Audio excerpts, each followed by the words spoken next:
each other's side, and I'm not necessarily suggesting that they, immediately need to make a change or anything like that. I think that these players can work well together. They've also been, for lack of a better word here, stubborn to try and incorporate Zinx in this rotation, but in a region where roster changes sort of rule the day, we've seen it from the top down heading into spring split.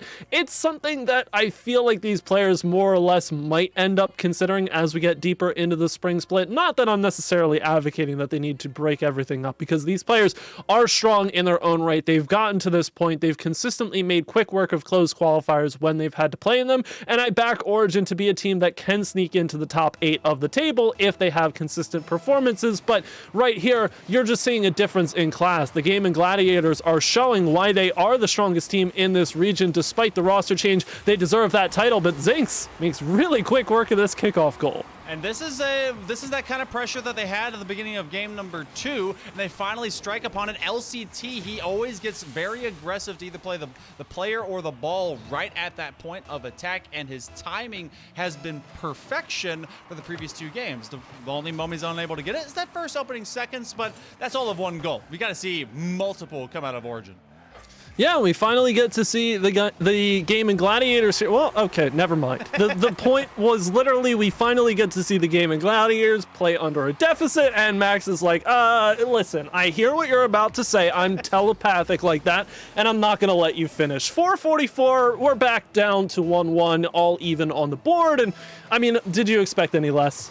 No, not at all. I do like the quick strike in return, but when it comes to game number 3, especially when we've seen a dominant performance out of Gaimin Gladiators, you get one of 2 things: either a shootout or another dominating performance. And that was a great pickup by Dizzo, grabbing it from the ground and slotting it in between 2 defenders.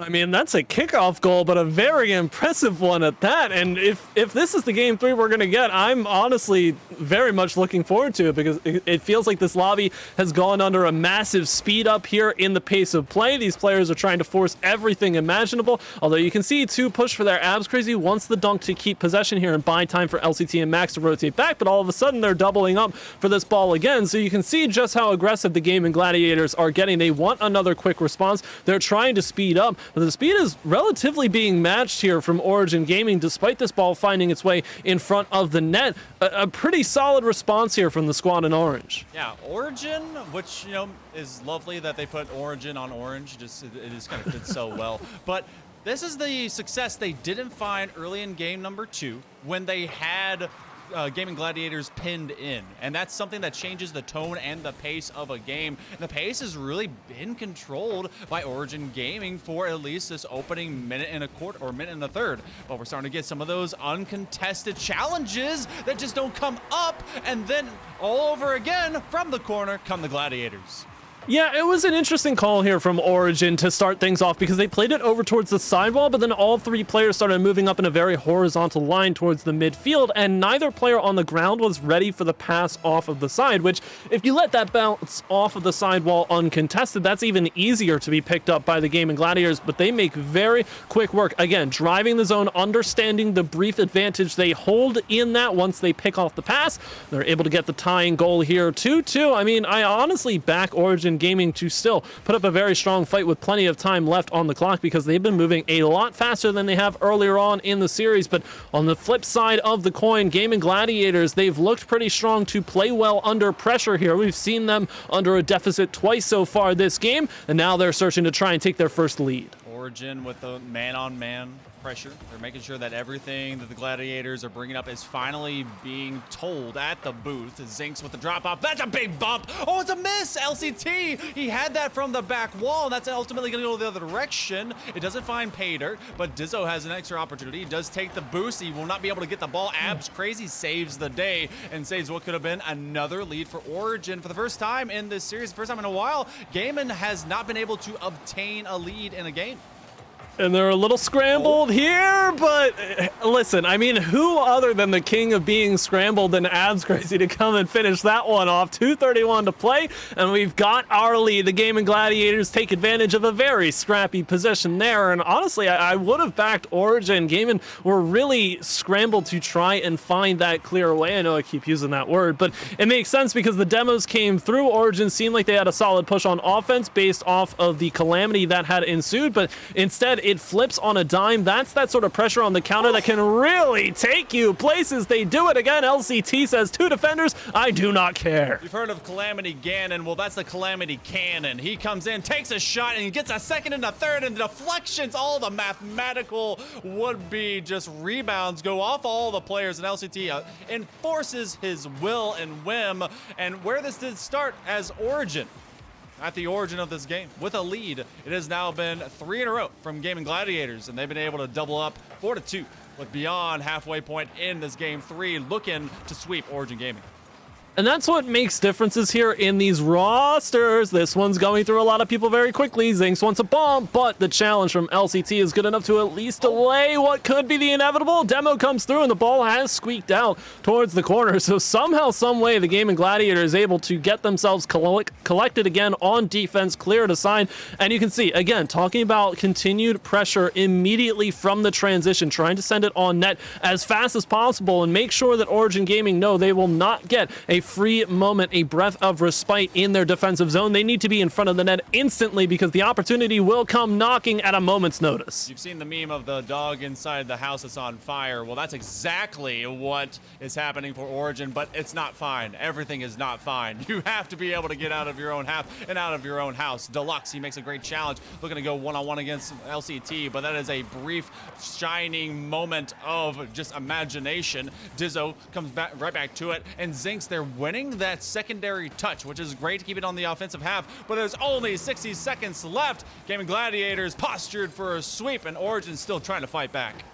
And this is the difference between these teams and the fact that Origin, despite having the lead twice in this game, they've got an opportunity. Zinx decides to rip it, and I like that call. Forces Max up towards the crossbar, but a perfect save to take it away. Deluxe puts it right back where it came from, or so help me, and it's cleared aside. Zinx now coming through. The rotation's on point here for Origin, but they're running out of time to make it happen, and 2 goals to find. The difference between these squads to get to my point. Deluxe wins, doesn't care, finds one, and we've got a game with 33 to go. Oh my goodness, what a big win. Dizzo just running to the top of the stack and saying, we gotta get this ball right here and now if we want to have a chance against the Gladiators and force anything beyond game 3 and maybe even just an OT. And overtime would be such a huge morale win, but they also just want to play for the win.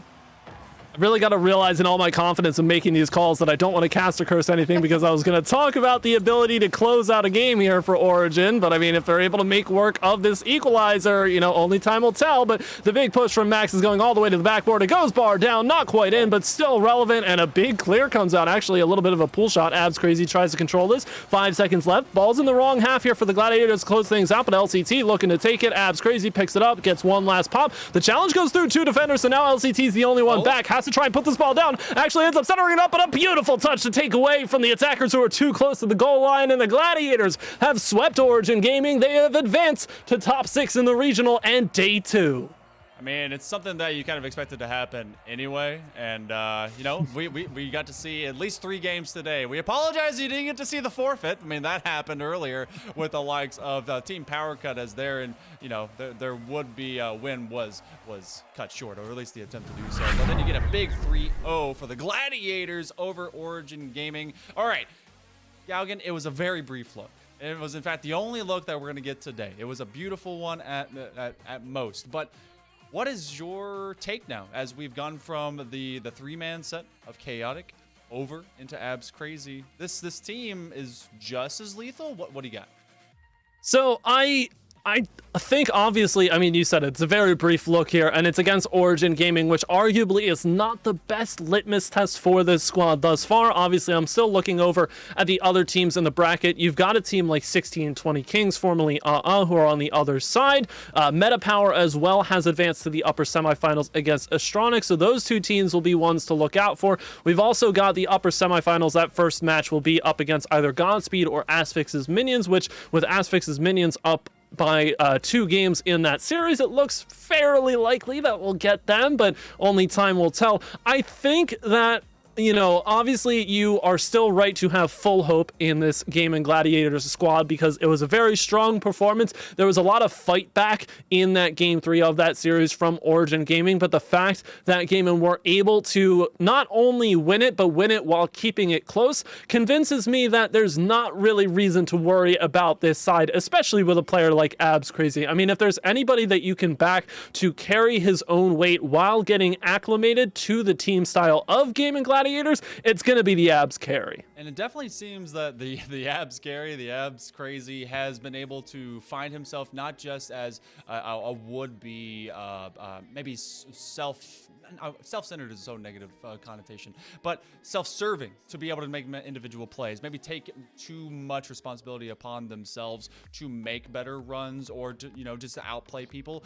Definitely was already fitting into better passing. He was utilizing both of his LCT and Max to their maximum potential. LCT ended up being kind of that final striker, maybe more of that X variant that, you know, we know that they can be in the first place. They're so mechanically sound and they really surprise you. So you already saw the chemistry, which is beautiful. And it's one of the toughest things that you could have. I don't know how long the Abs Crazy either was already working with these guys or, you know, how dense this region was to be able to get those players with a lot of that known historical presence with each other. But it looks like there's not a whole lot of extra time to really make that seamless. They're already pretty darn good. They've been able to make through at least one match today, and we're going to be able to see even more tomorrow.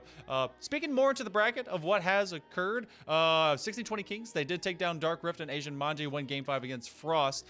When you look at them now tied up 1-1, do you give that more of a lean still to 1620 Kings simply for that, you know, that old school, well, I guess that wasn't but just for, actually that is So yeah, for that old power, or do we see Asian Manji maybe with a chance to upend them? I think Asia Manji always not necessarily confuses me as a squad in this table, but they are one of those teams that you expect to play to the same spot every single time. They aren't really too keen to making the roster changes as well, but they definitely could punch up to their competition. And I think 1620 Kings are a team that definitely can find themselves surprised. You know, you want to back them as the number 2 in this region, but a 3rd or 4th place is definitely not out of the ordinary for this roster. However, I feel as though 1620 Kings are a pretty easy roster to back. Like you still can't doubt the ability of players like Squiggly and Claws to make it through a lot of these early series. So I do think that they will end up contending for a lot of these titles in the spring split. Now, granted, it may be through the lower bracket because they might get sent there a little bit earlier on than they usually are. That's going to be credited to teams such as Meta Power, formerly Slot Machine, who have constantly been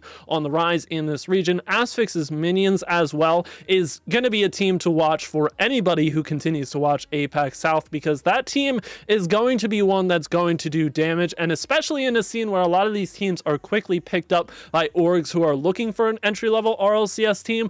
I don't imagine, and I think this is probably my hot take prediction, although I don't know how spicy this take truly is, I don't think that the Asphyx's Minion side makes it to Spring Split Regional number 2 without having an org backing them up. You know, I fully back that. I don't think that's too hot of a take. I think it's pretty warm, but it's a matter of all the regions and all the other players that be you from Europe, be you from OCE, NA, anywhere. Kind of really taking like a look into, all right, where's the investment? Where do we put some extra branding and some extra just time and effort into some of this talent? Because it is there. I mean, heck, we've been looking at it now. This is the 3rd split, and the APAC has expanded and just kind of blown up enormously. I mean, you see all the moves with OCE. That's great. They've been around for a lot longer, but they also have APAC that's been able to join them and be able to kind of split up and enliven even more of this player pool and all these teams that come together.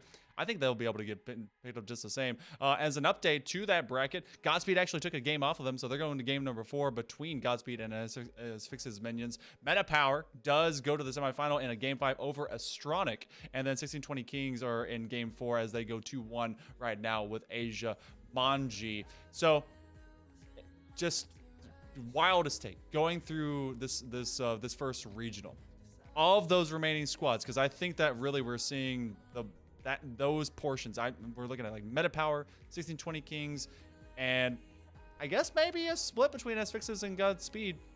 Who will be running to the end of the road to have to face off against the Gaimin Gladiators into that day 3?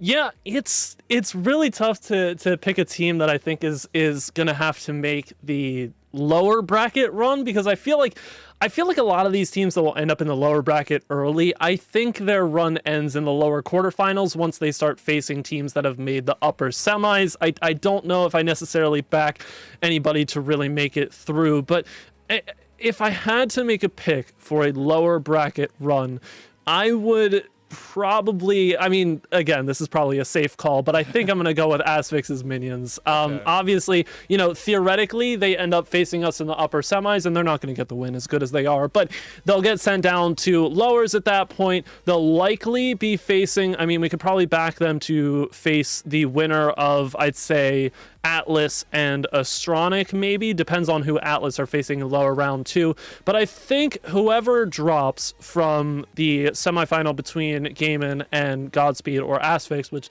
let's be honest again, it's Godspeed or Asphyx that are dropping from that. I think whoever drops from that upper semi will have a fairly easy path, I think, to the grand finals through the lower bracket. Yeah, we've seen that path work a lot between any of these different regions, and you know, I'm gonna be looking a lot to Meta Power. I want to see if I think they'll be able to do just fine. They have gone game 5 against Astronic, who Astronic is one of those teams that has come up from that close qualifier, and I will be staring at them through this spring split. And there's a lot of great talent that kind of rests within them, and you know that it's about who's making that upper 8 going to this. But for us, no matter what, it's top 6. Gaimin Gladiators brought the sword, did great stuff today, and you were able to do fantastic things. And I appreciate you guys that were able to see the first ever stream for today on the Gaimin Gladiators TV. You know, next time around, regional number 2, we're gonna have a whole lot more stuff that are gonna really expand upon this channel, and of course the organization overall. If you have not followed them, well, first off, there's a button down there, do so. Second, they're on Twitter, Gaimin Gladiators, boom, go do that. Gaimin.gg and of course Stoneforge are the fantastic supporters of this organization, and make sure you go follow the players. It's LCT, Max, and Abs Crazy now. They're great people.